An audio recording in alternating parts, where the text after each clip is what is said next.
Abdullah to scroll to the top of the Q&A. Alright, Bismillah ar-Rahman ar-Rahim. So for the first question, it is as follows.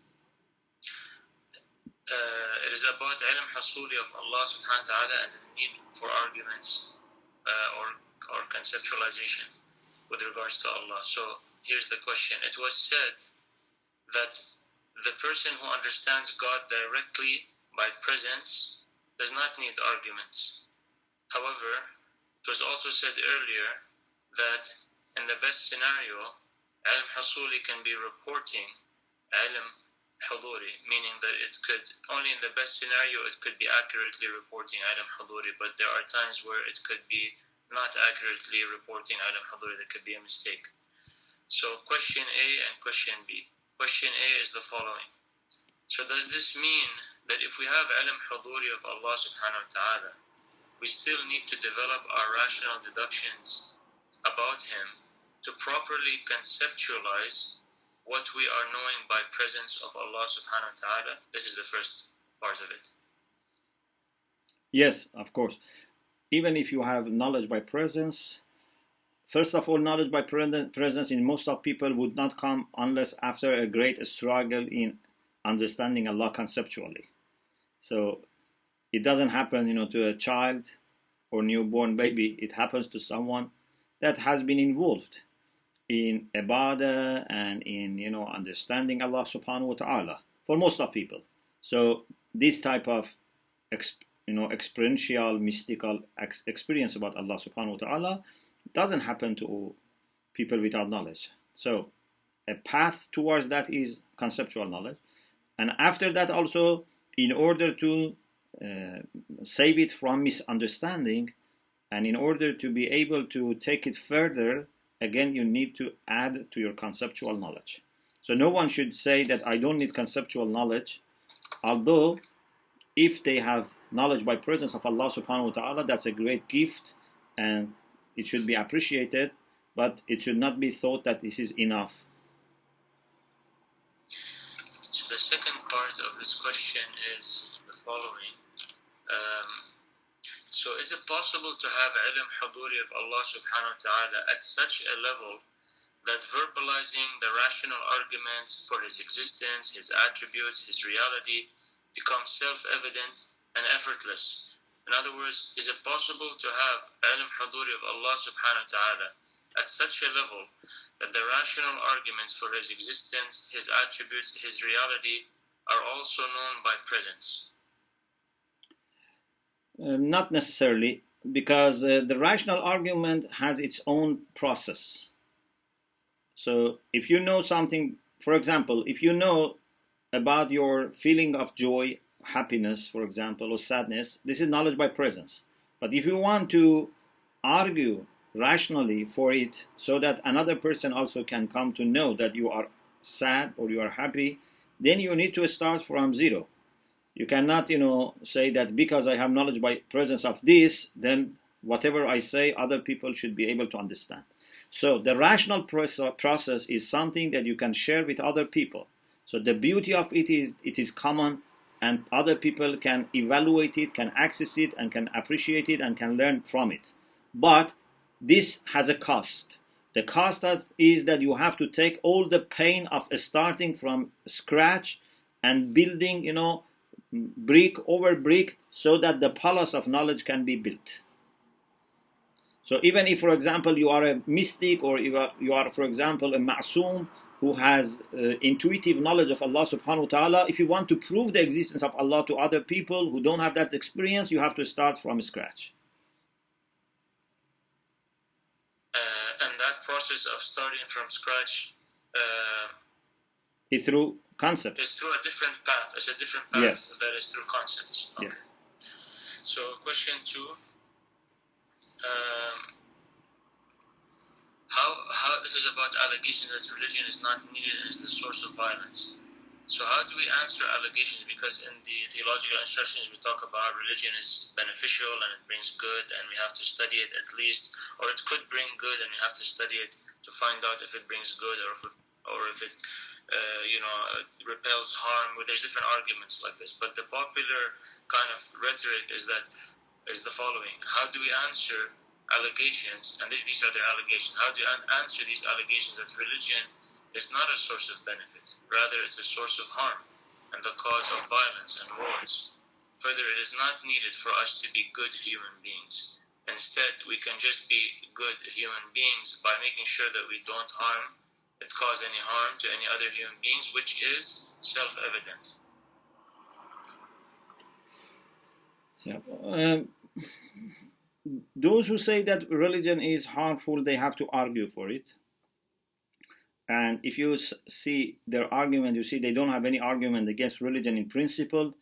The most they have is argument against some religious people, not against religion. And just the fact that some religious people, do bad things doesn't mean that religion is bad. Many people do bad things, but we don't, question their, for example, position or their, responsibilities or their function. For example, there are many police people, many, soldiers in the world that do unjust things. There are tyrant, governments. They have armies. They are, police who are under dictators. Does it mean that we say then we don't need police, we don't need army, we don't need weapons at all? Or, for example, there are doctors who may misuse their position as doctor, but does it mean that we don't need doctors, we don't need medicine? So there are many people who drive badly, kill people, injure people, harm people. Does it mean that we don't need driving? So there is no argument against religion as such.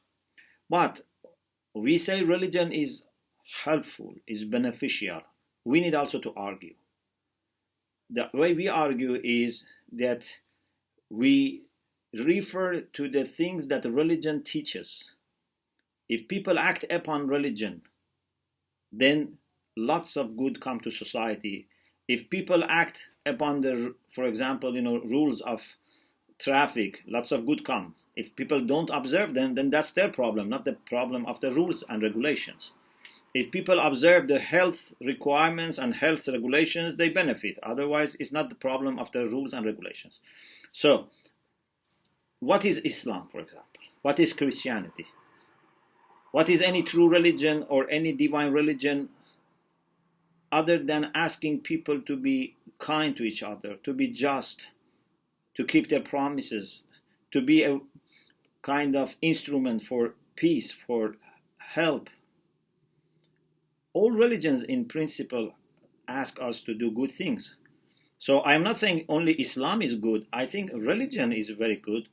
But of course, some religions can be more useful, more beneficial. They can bring deeper good to this world. But all the divine religions that we have, their existence is much better than their absence.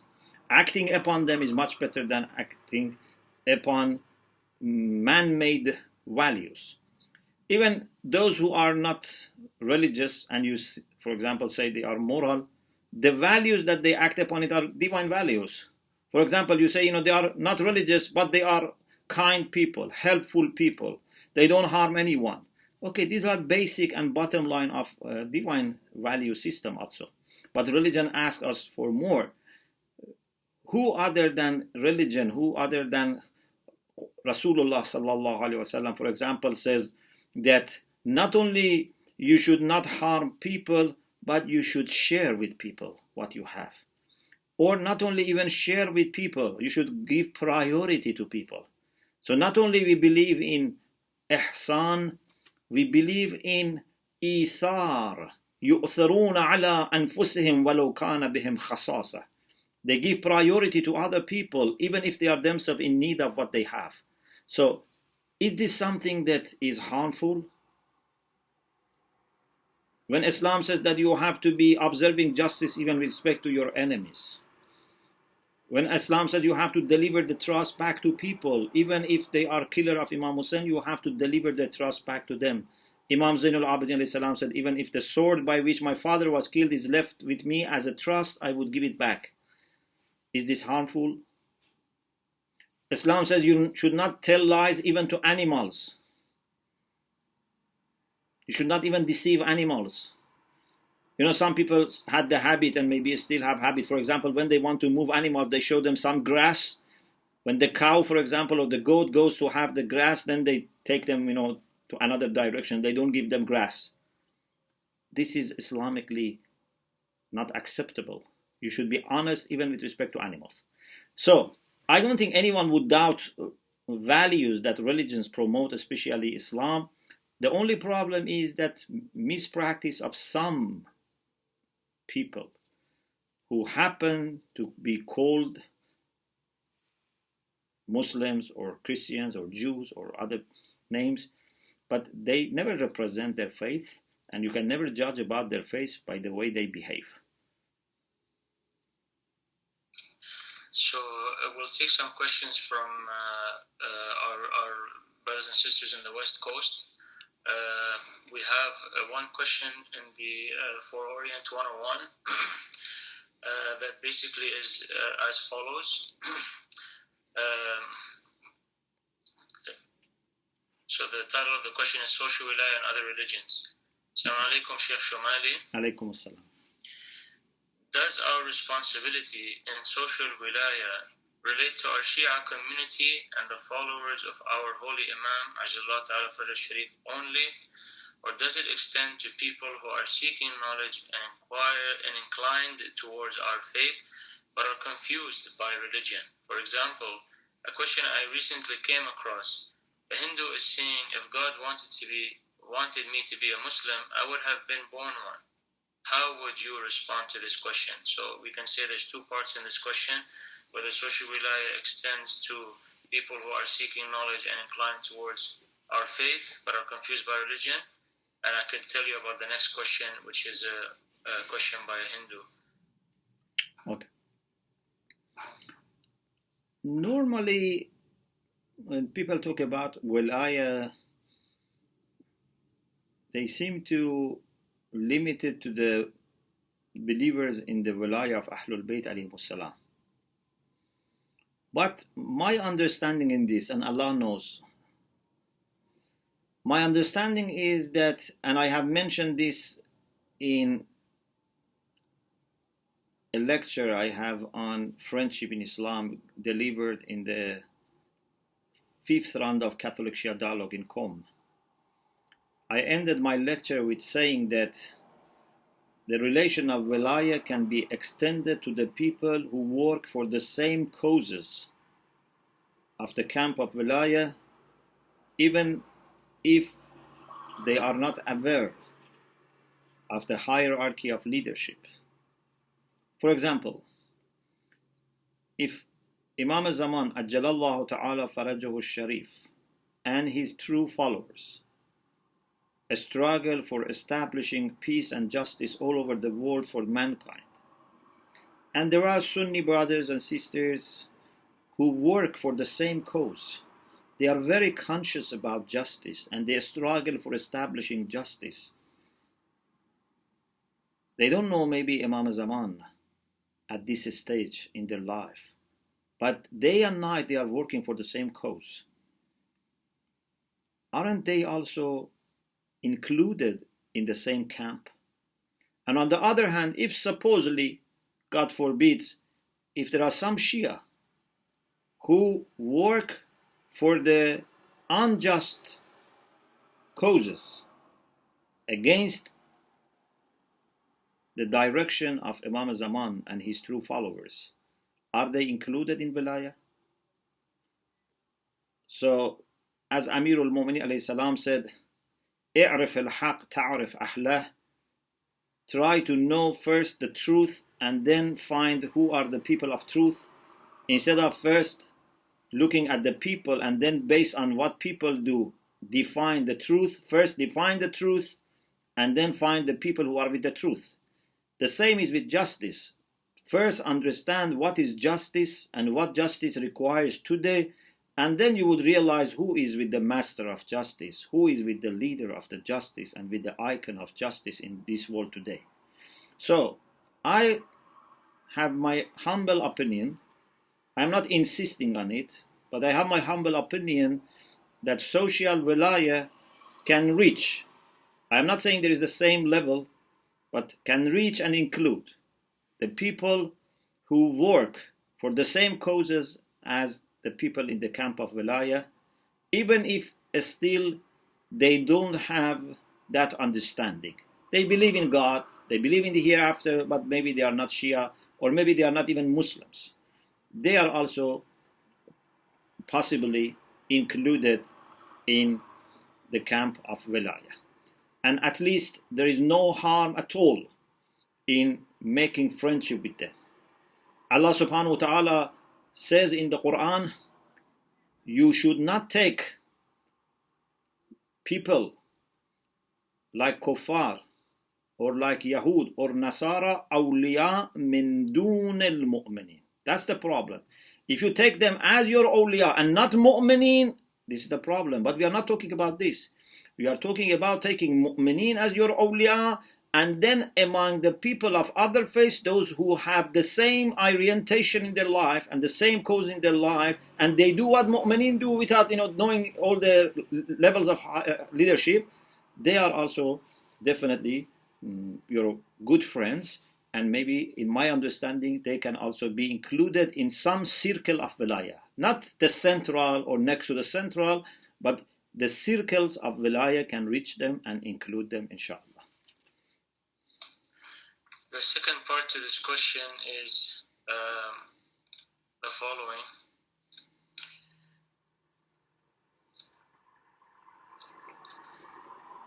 So, for example, I had a question I recently came across. A Hindu was asking.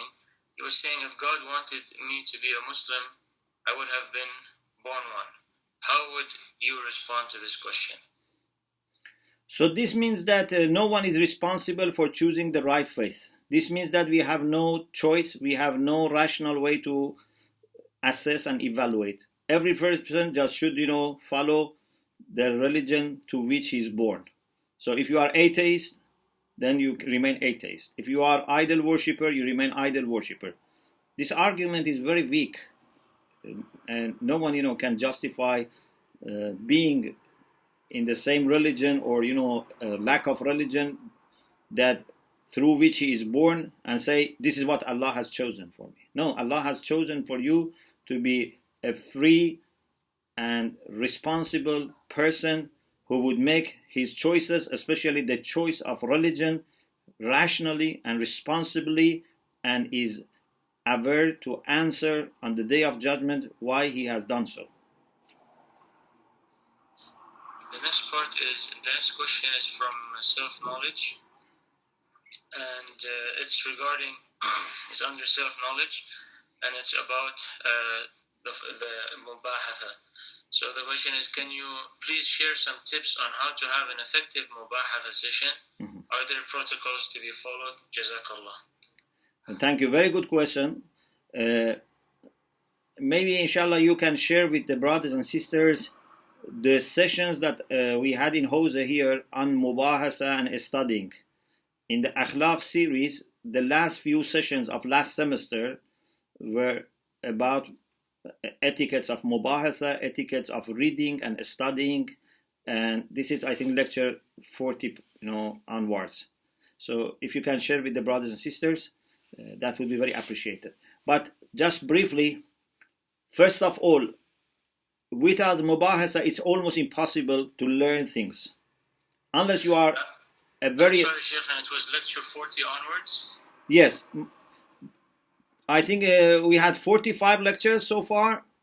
Yes. So between 40 to 45, I don't know, it's 40, 41, the last few lectures is about etiquettes of studying, starting with mubahasa, reading, taking notes, and so on and so forth.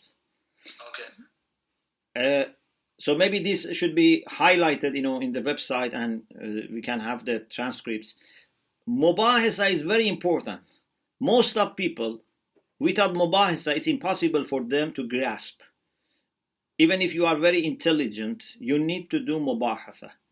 Because many times we look at issues from one angle.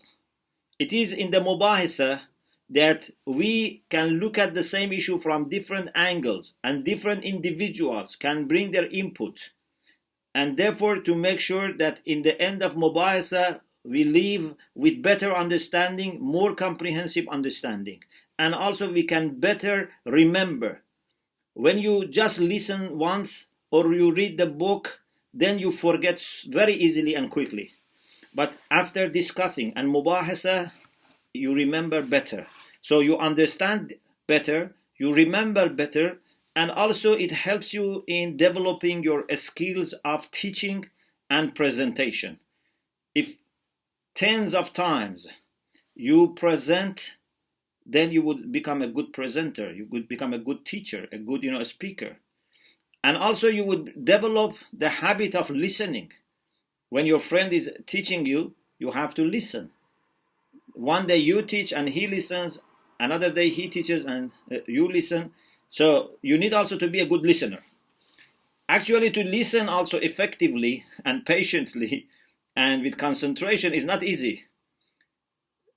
Many times we are not good listeners, and we have to learn how to be a good listener. There are lots of advantages in Mubahasa. What is the method? Briefly, you should, before the next lesson, hopefully, ideally, it should be before even taking the lesson. But at least after you take the lesson, before the second lesson, you should have this Mubahasa.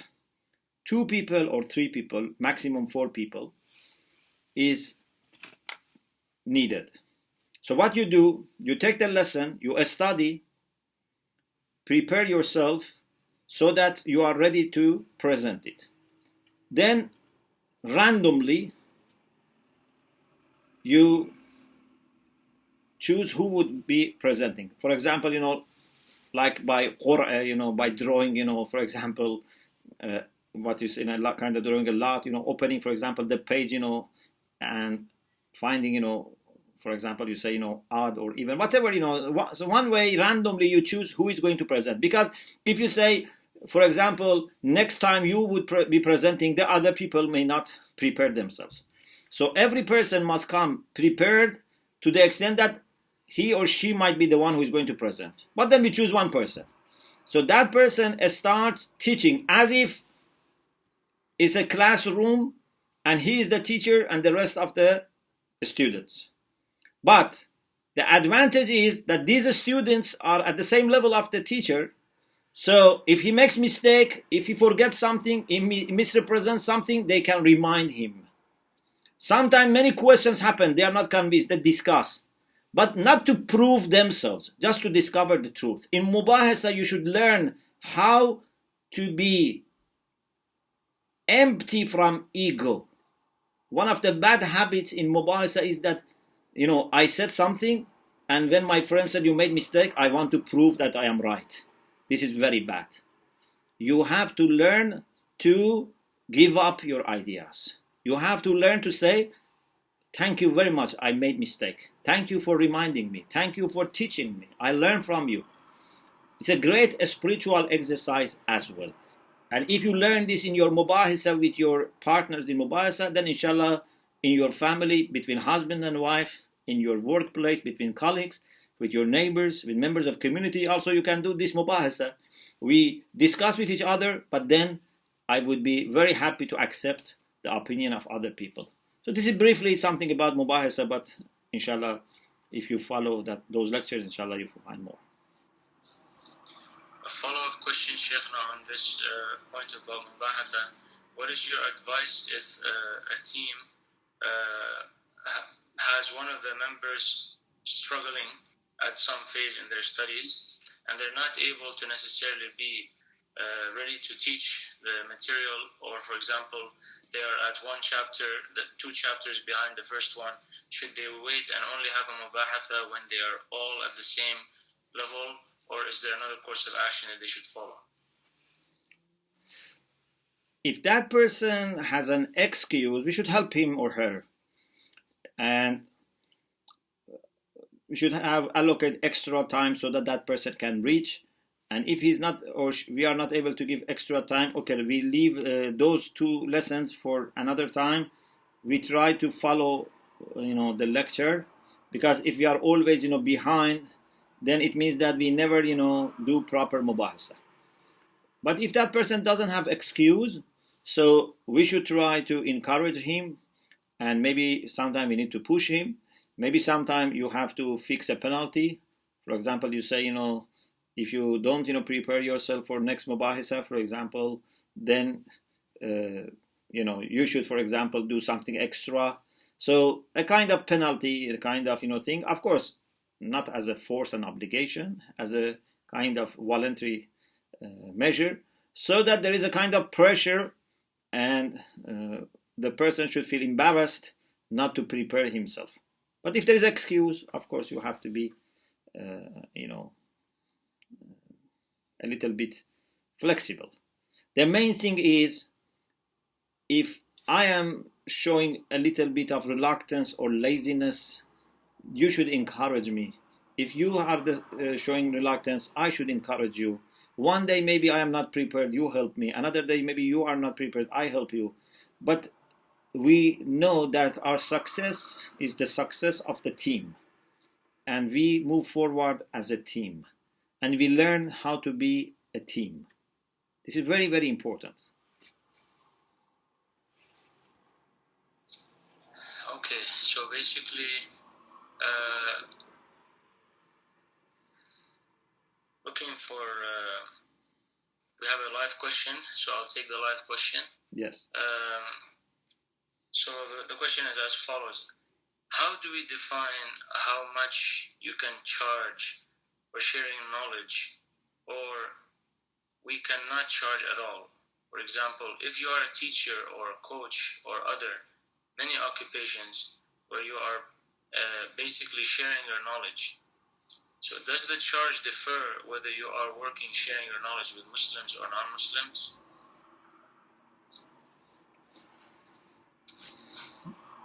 If you are teaching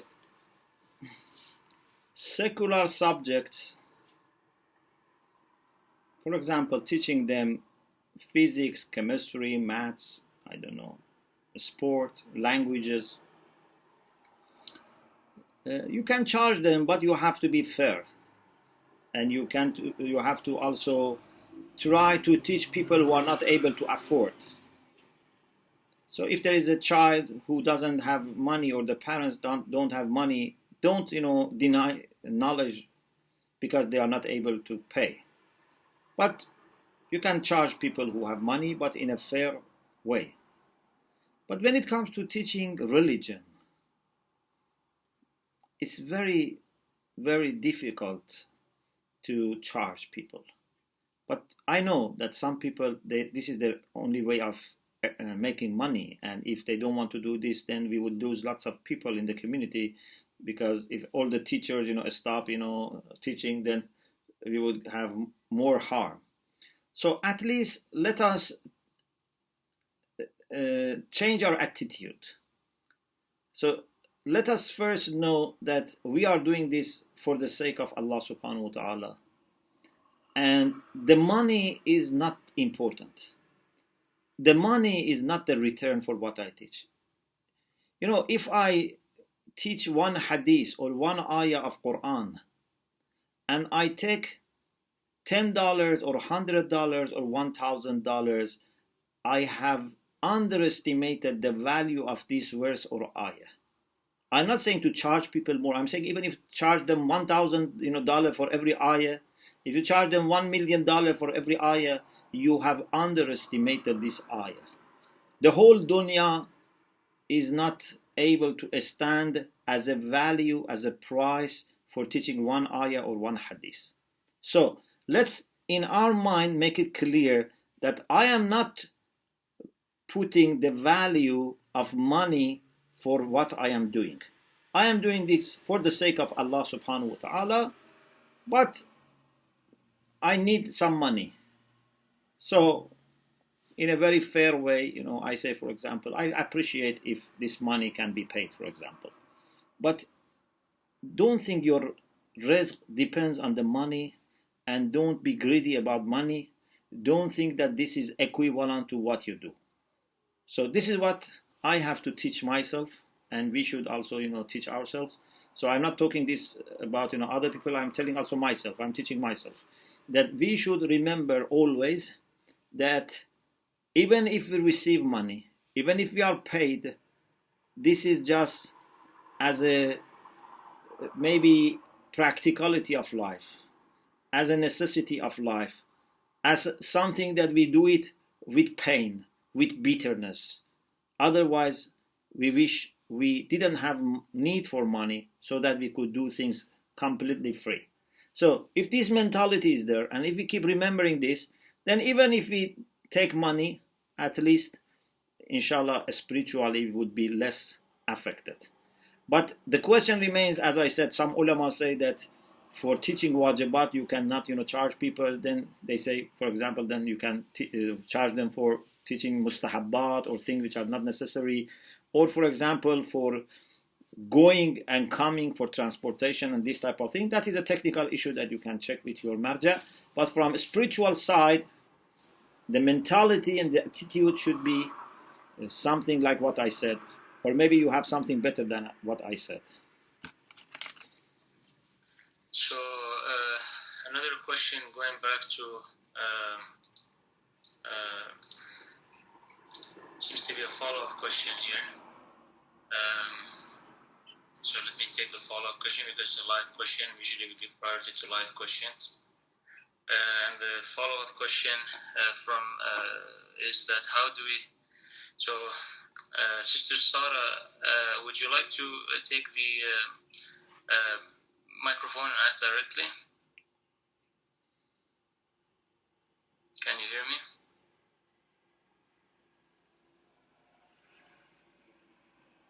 Okay, not sure she hears me. Okay, so not able to connect. So the follow-up question is the following. How do we define a fair rate? Is it based on market value? Certainly, anything above market value is not fair, but sometimes even the market value may not be fair. So it should not be more than that, but not necessarily market value, because some markets are not based on fair, evaluation. So between you and Allah subhanahu wa ta'ala, you should consider what would be fair, what would be, for example, something that you would be happy to pay for your child, for your brother, for your sister, if you wanted to take them to someone to teach the same thing. So you have to be able to stand away from yourself and your interest and be a judge between you and the person that you are charging, which is very difficult. It's an insaf, that which is very difficult to be a judge between you and another person and not to take your own side. Take the side of haq, the side of the truth. Maybe you can ask some mu'mineen, and ask people who have no interest here that what would be fair for such service. Follow-up question from Wave, not a follow-up question, but on another thread from Wave 1. This is the question. Question 3. To the teacher, question 4. So how does the study of fiqh become transformative? The question is as follows. I can understand very clearly how the study of aqa'id and akhlaq in depth can be transformative for a person. However, the picture is less clear for me as to how the study of fiqh in depth, and that's capitalized in depth, would do the same. In my ignorance, for the study of fiqh, it seems sufficient for me to only learn the rules that apply to one's daily life. So the question, this is kind of the backdrop of the question, and here's the formal question. So how does the study of fiqh in depth become transformative, even if the rules being studied will never occur in one's daily life? Thank you. When you study fiqh in depth, you become more alert about the delicate issues in fiqh. if you just, for example, learn Risala, then there is great chance that even you don't understand Risala properly. You would not master how to apply the rules of Risala to your day-to-day life. You would miss many, many things in your life. Without noticing, you may fail to do your wajib or you may do some haram. When you go deeper and you learn the details, the technicalities of how to apply the general rules to the cases, then you have better chance of applying those rules whenever needed, whenever applicable. So it's better to have deeper understanding of fiqh. Yes, it's not necessary to be mujtahid, but at least to study fiqh to the level that you can really understand the different and varying conditions and circumstances and which rule applies here, because sometimes the same subject can be exposed to different rules at different conditions or different times or space. So this is very important. So every person, in order to be able to act upon Risala, even if he's a muqallid, needs to have some study of fiqh and usul al-fiqh, so that can learn how to apply these rules. Like, for example, if you want to, let me mention this example, I think this makes it inshallah very clear. If you want to act morally in your life, it's not just enough to have a list of moral virtues and vices. You need to be able also to do moral reasoning. I don't know, maybe you have had some courses in university where you are given a subject and you are asked to judge it morally. You see, it's not easy. So if you just have list of duties like you have in Risala, this doesn't mean that when needed you can necessarily apply those rules properly. You need to be able to have some kind of reasoning here. You have to be able to do some little exercise of argumenting and reasoning. So we encourage everyone to have some study of fiqh. I'm not saying to become mujtahid or to reach dars kharij, but at least some level of studying fiqh istidlali, fiqh reasoning, and some usul al-fiqh. The follow-up question to this is the study of fiqh in depth as transformative as the study of aqaid and akhlaq? Should some be prioritized over others? It's not as effective as studying aqaid or akhlaq, but it is needed. Because if, God forbids, we do haram or we don't perform our wajibat, then this affects our spirituality, damages our spirituality.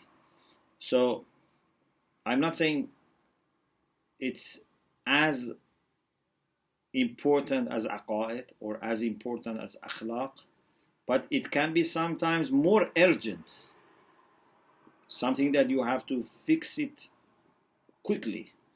For example, if you go to a study in a university, so attending classes are very important, but you cannot say my health is not important, my nutrition is not important, because my study is more important.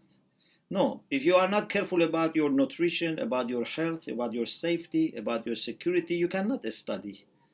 So actually sometimes it's more urgent to sort out, your health and safety and accommodation and these things before focusing on your study. You have to fix these things very quickly.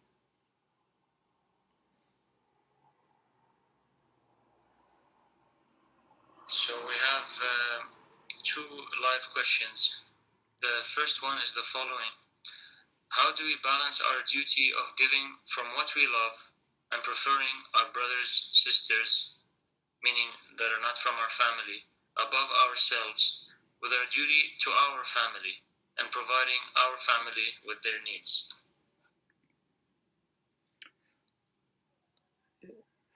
With respect to your family, you don't have the right of giving priority to others. You cannot leave your child hungry and feed another person's child. Yes, you can choose to be hungry and feed another person. That's your choice. And that is good. Unless you become hungry for long days and then you become ill, that's not advisable. But 1 day, 2 days, you can be hungry and give to other people. Or, for example, you can reduce your food and give other people.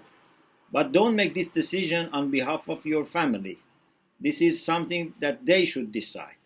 Yes, you can give them what they need and save spending on extra, on luxurious life and give it to other people. That's good. But to deny them their basic needs, something which is, average, something which is expected, is not good. And no one should sacrifice on behalf of others. You sacrifice only on behalf of yourself. The next live question is the following. Does the remembrance of God, those who forget God, God makes them forget themselves, and self-knowledge, knowledge of the self, I'm reading it. So does the remembrance of God, and between brackets, the idea that those who forget God, God makes them forget themselves, and self-knowledge, the idea that knowledge of the self will lead to the knowledge of God, have a circular relationship, or these are two different things? If so, what is the prerequisite to the other? As we have said in the book Self-Knowledge, this is a correlation. So, ma'rifatul nafs leads to ma'rifatul Rabb. And therefore, if someone is forgetful of Allah, it means that he is forgetful of himself. And Allama Tabatabai says that لا تكونوا كالذين نسوا الله فأنساهم أنفسهم is عكس النقيض for من عرف نفسه فقد عرف ربه. This is a term in logic, عكس النقيض, which means if P then Q. So it means that if not Q, not P. Okay? If P leads to Q, then not Q means not P. Is it clear? So if there is ma'rifatul nafs, there is ma'rifatul Rabb. If there is no ma'rifatul Rabb, it means there is no ma'rifatul nafs. If there is no remembrance of Rabb, there is no remembrance of self. So there is correlation. Okay, the last question for today's webinar is the following.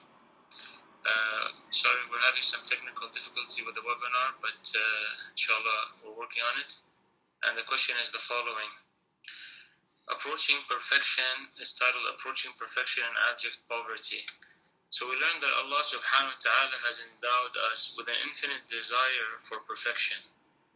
The first part of this question, how can we train ourselves mentally, emotionally, spiritually, such that when or if we make strides towards perfection, we never lose sight of our innate abject poverty?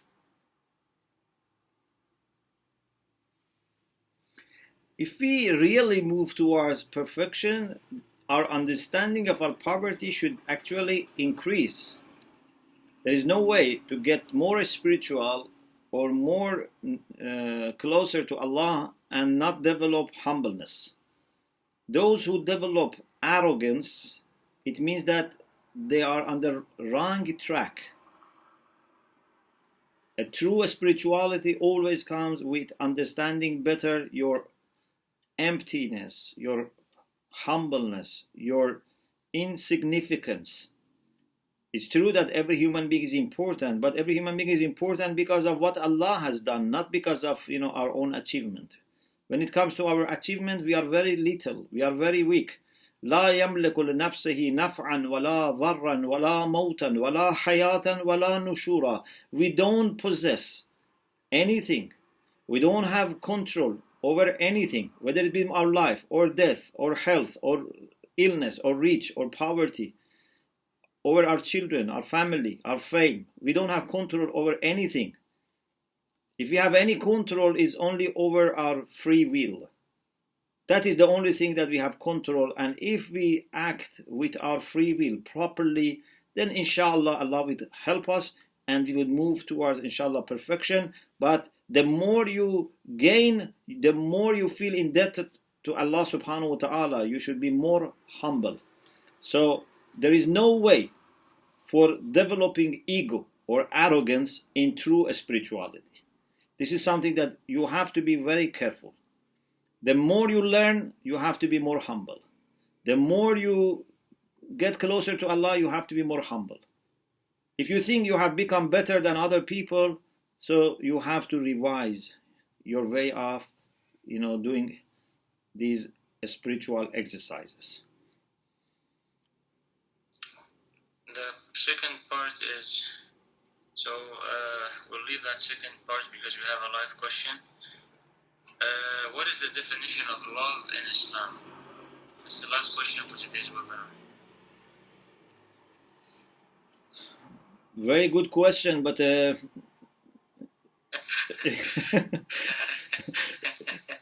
don't know, we leave it for next time. We can do that. Maybe I just say something. Maybe there was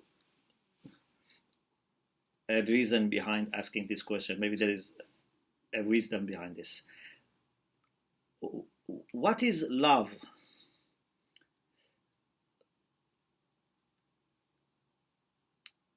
This is a very deep question, and people may have different understanding. According to some great Muslim philosophers, love is a matter of understanding. Understanding of good qualities, understanding of some perfection that exists in the beloved. If you are yourself a good person, or you are a person that at least love good things, then you would love people who have good qualities. If you are a bad person or a person who loves bad things, then you also love the people who have those bad qualities. For example, maybe a criminal loves other criminals because for him making crime is a good quality. But most of people, at least when it comes to their conscience, they love people who have virtues, because they have this understanding that these virtues are good, and whoever has those virtues, they would develop some positive feeling and inclination towards them. So love is a kind of understanding of some similarity between a person or an object and those things that are dear to you, those things that you hold as values, as ideals, as ends. And then this understanding leads to some inclination towards, some yearning towards the beloved. So this is the meaning of love. And a true love must be based on true understanding. Sometimes love is false. You mistakenly think someone has some perfection, or you mistakenly take something as perfection, which is not perfection. For example, you think if someone's skin is beautiful, that's perfection. You love someone just because of skin. You love someone just because of cosmetics that person is using. This is not a true love, because it's not based on understanding true perfection. So sometimes either we don't have true understanding, or we don't have understanding of the true perfection. So this is a false love. But a true love comes with true understanding of true perfection. and this love is rational. And this love would remain with you even when you meet the beloved. But the false love would be reduced and sometimes totally stop after reaching what you wanted. Because when you reach what you wanted, you realize that this is not actually what you were looking for.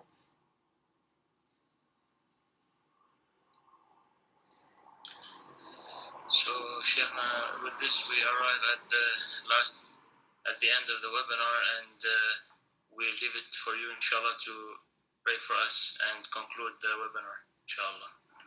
Inshallah. Before ending, can you tell me who are today with us from the West Coast? Yes, so basically we have not only West Coast, but we have a lot of people from the central region. So we have Sister Adila, who is in the from Houston. MashaAllah. Hold on a minute, let me just adjust this screen. So we have Sister Adila from Houston.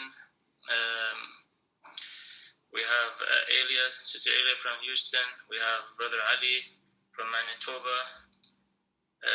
Ali Riza and Sister Nikhat from Manitoba. MashaAllah. We have our very dear and present and old-timers as well. So Sister Anna from Ottawa, Basil and Zainab Ottawa, Butul from Houston, Esra from Montreal, Dr.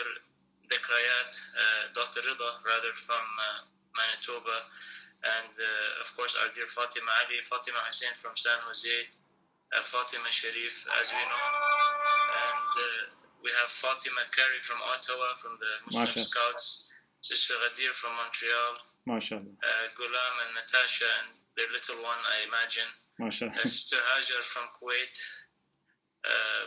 we have Maha from Niagara Falls, Mahmoud, Maria from Toronto, Mahmoud from Montreal, Mariam, and the list goes on. You know, I can list them all if you like. MashaAllah. Yes. Would you like that? You give me lots of energy by every name. So Masuma is in Vancouver, Mariam Muhammad is in Manitoba, Mubarak is in Toronto, Muhammad M. What does the M stand for? I don't know, but there's a Muhammad, I think it's Mujahid, Fatima's son, Muhammad Sadiq in Montreal, Mustafa, Suleiman, Dr. Suleiman, the father of Zainab Suleiman and the husband of Dr. Riyad in Winnipeg, Riza Farishte in Montreal, Sabira, Mir Ali in the West Coast, Vancouver, Sajida Nur Muhammad, Vancouver, Sana Kara from Montreal, and Shahina Nathu from Vancouver, Zainab. We have many Zainabs, but my guess is Zainab Rahal. So she's in Toronto, and Zishan Mouladina in Montreal. So these are all online now? They're online now, and some of them might be with their wives or their husbands, so we just have their name. MashaAllah. And there were some who were online before, but they had to go because they got on call because they're in the hospital. And they're not that they're in the hospital, they're doctors, so they were called and that type of thing. Yeah. Okay, I am very grateful to Allah for giving this blessing to all of us, and every name that Brother Jihad, read for me is a great blessing and is a great source of hope and energy and light. May Allah bless your lives, inshallah. May Allah, inshallah, keep us always united and connected and under the direction of, inshallah, light and truth, and under the leadership of, inshallah, Imam al-Mahdi Ajjalallah Ta'ala Farajahu Sharif. I pray for your success in dunya and akhirah. I pray that Allah subhanahu wa ta'ala would solve all the problems that you may have in life and would give you a deep sense of satisfaction and meaningfulness, inshallah, in your life. Please remember us in your dua, and I start now counting the days for the next, inshallah, webinar. Wa akhiru da'wana and alhamdulillah rabbil alamin. Allahumma salli ala Muhammad wa ali Muhammad. Fi amanillah. Fi amanillah. Thank you very much. Assalamu alaikum. Alaikum assalam.